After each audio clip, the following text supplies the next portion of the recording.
When investigating rising seas, our group undertook a research journey which we can share through this map. To begin, we were guided by the stars of our research question. What are the key factors to consider in Australia in regards to the process of rising sea level-induced Fijian migration? Check out how our disciplines build a constellation.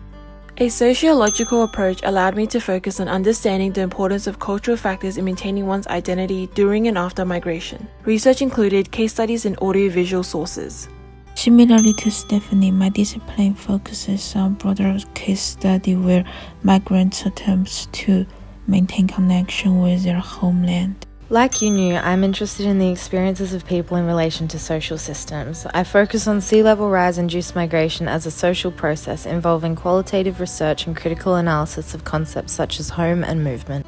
My design background means that, like Emily, I approached the question by exploring the first-hand perspectives of affected individuals. My art history major meant many of the resources I used to do so were artworks. Research has included analysing policy reports, examining projected statistics regarding sea level rising in Fiji, and absorbing first-hand experiences of those who have already had to migrate. Similarly to Amanda, much of my focus has been regarding the analysis of federal policy reports focused on immigration strategies. Much of the research undertaken has looked at government schemes and visa pathways for those seeking refuge.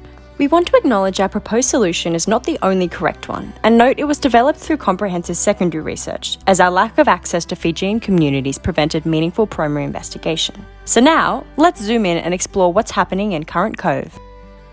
The prevalence of rising sea levels as a byproduct of climate change can be felt worldwide, with immediate threat on particular regions such as the South Pacific Islands. In particular, Fiji has recorded a 6mm increase in the sea level per year since 1993. Home to approximately 1 million people and comprising more than 300 islands and atolls, Fiji is no stranger to the detrimental impacts of rising sea levels.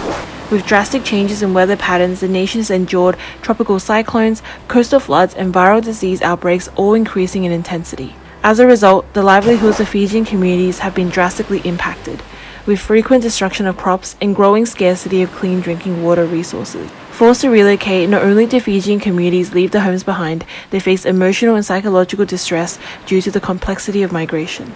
For example, Vunigola, which is home to 153 residents, was the first community to migrate to higher ground in 2012. Although villagers gained a sense of safety through relocation, it was also described as the saddest event of their lives. This is due to the importance of land as a part of their identity, as well as spiritual ties with the ocean. With no sign of rising sea levels ending, international migration will inevitably become a necessity. An emphasis must be placed on the voices of these affected communities. With all this in mind, we need to plan what key factors governments should consider when building migration policies to effectively transport Fijians to their ideal future island. The SS government cooperation will need to consider both short-term and long-term migration strategies. In the short-term crate, we have circular migration. Circular migration, or repeat migration, is the constant repetitive movement of a migrant between the home and host regions. This process would work by having one family member of Fiji go over and begin working in Australia to see how they adapt and like the culture. This process would allow Fijians to analyse their migration options and be in control of the situation as sea level rising gets progressively worse. In order to begin this process, Australia can utilise its current seasonal workers program and seasonal workers visa to promote circular migration in the initial phase, which would be 2 years. Australia can then extend this to encompass other professions, for example, teachers and doctors. Here, Fijians can come to Australia and do a placement for 6 to 12 months. Circular migration is also important to Australia because it ensures that people are migrating from Fiji to Australia with anticipation, and Australia is well prepared to deal with the influx of migrants as sea level rising gets progressively worse. The long-term focus is on the migration program and the expansion of the visa scheme.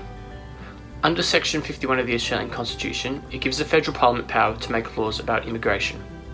The current migration law is contained in the Migration Act of 1958, and it is divided into 3 streams: skilled, family, and special eligibility.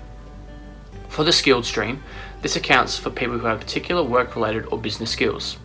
These people must pass a points test which allocates points according to the age, qualifications, work experience, and language ability of the applicant. Much of this is directed due to regional areas having a shortage of domestic jobs and the calls to immigration sorts. For the family stream, this category is for people who can be sponsored by a relative who is an Australian citizen or permanent resident. as somewhat mentioned by Amanda in her previous statement. This accounts for people who are sponsored by Australian citizens will be in favour over those who are sponsored by permanent residents. The final stream is the special eligibility stream. This allows for former citizens of residents wanting to return to Australia and certain New Zealanders to migrate to Australia. This accounts for those people who are from Fiji who may also have New Zealand residency or New Zealand citizenship. To push forward toward a solid and effective migration option for Fijians, governments need to consult communities anticipating migration with transparency. Fijians must be provided meaningful opportunities to be able to engage in migration with dignity, and the host country and its communities must welcome, value, and assist migrants in various ways. A potential anchor that could pull these plans back is time. If these policies aren't implemented fast enough, sea levels will force Fijians to flee quickly and seek climate refugee status. Given Australia's complex refugee politics, we believe it's best to start migration before absolutely necessary, to ensure a smooth transition that can sufficiently consider all relevant factors and remove the need for Fijian refugee status. By implementing these policies, we can reach the ideal future island. In addressing our question, the 3 factors to consider once we're there will be housing, employment, and community. These factors were based on the UN Declaration of Human Rights and involve a variety of stakeholders. But if they aren't addressed correctly, we could end up sinking our island before we even get there. So what problems are we up against?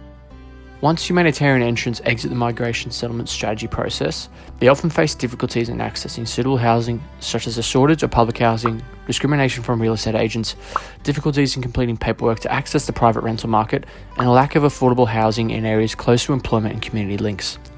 The Refugee Council recommends that the Australian Department of Home Affairs coordinates a comprehensive strategy to meet the long-term housing needs of refugees and humanitarian entrants.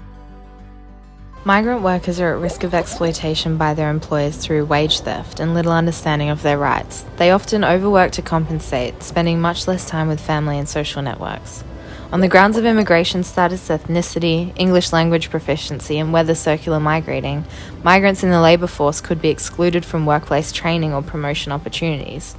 Foreign qualifications may not be formally recognised in Australia, and migrants may have difficulty actively networking or accessing employment pathway information, especially in regional areas. In addition to these practicalities, the transfer of culture must be considered. Culture is an important part of individuals' identities and values and affects all aspects of their lives. This is why it's essential to ensure it's carried over accurately and respectfully. Culture could be threatened if there's a lack of support from existing Australian communities.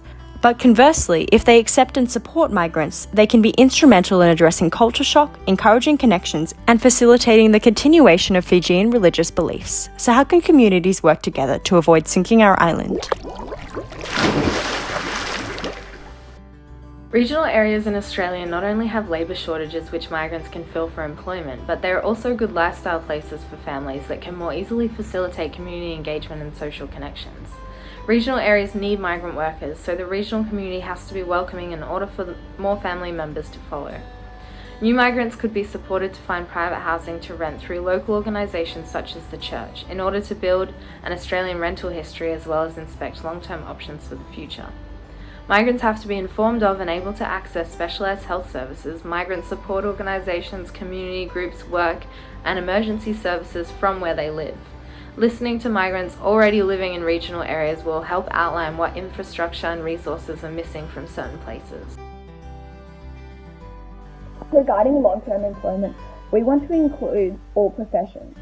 To do this, the first government scheme would be to create a recognised system so that all Fijian university degrees and Pacific Islander degrees are recognised and accepted throughout Australia. Further, Australia can also extend its Australia Pacific Technical College to further help migrants by upping its intake so Fijians have the opportunity to become more technically competent and that they'll then be able to pursue a career they desire. Regarding our constellation, this will help Fijians psychologically and financially. It will further help them affirm their identity. The notion of community can also be expanded from physical community centers to media works. As much as Fijians show the desire to remain connected with their homelands, radio stations and media work as positive force to help. Radio stations like Naftara, and magazines like Fiji Times has provided Fijians with linguistic and political connections with their homelands, making Fijians feel that they're still in control over what's been happening in their hometown. Community enrichment through various platforms is a valuable way to establish a mutually beneficial relationship between Fijian migrants and Australians. Cultural centres is a place for support networks and is particularly important as community and resilience is highly valued in Fijian culture. Allowing Australians to visit these cultural centres and immerse themselves in practical cultural activities and resources also facilitates inclusivity and respect for all cultures. Education through hands-on experiences helps shift perspectives and perceptions of migration, encouraging a celebration of multiculturalism. Throughout our interdisciplinary journey, we've combined our backgrounds to imagine what a possible migration process may look like. By working together, we were able to see much more of the map than any of us would have been able to see alone, exploring the current context, government transition schemes, and the risks and benefits of 3 key factors of this ideal future state. We want to emphasise that this is the beginning of the conversation, and there's much more exploration to be done, but in doing so, we must ensure respect and representation for Fijian voices.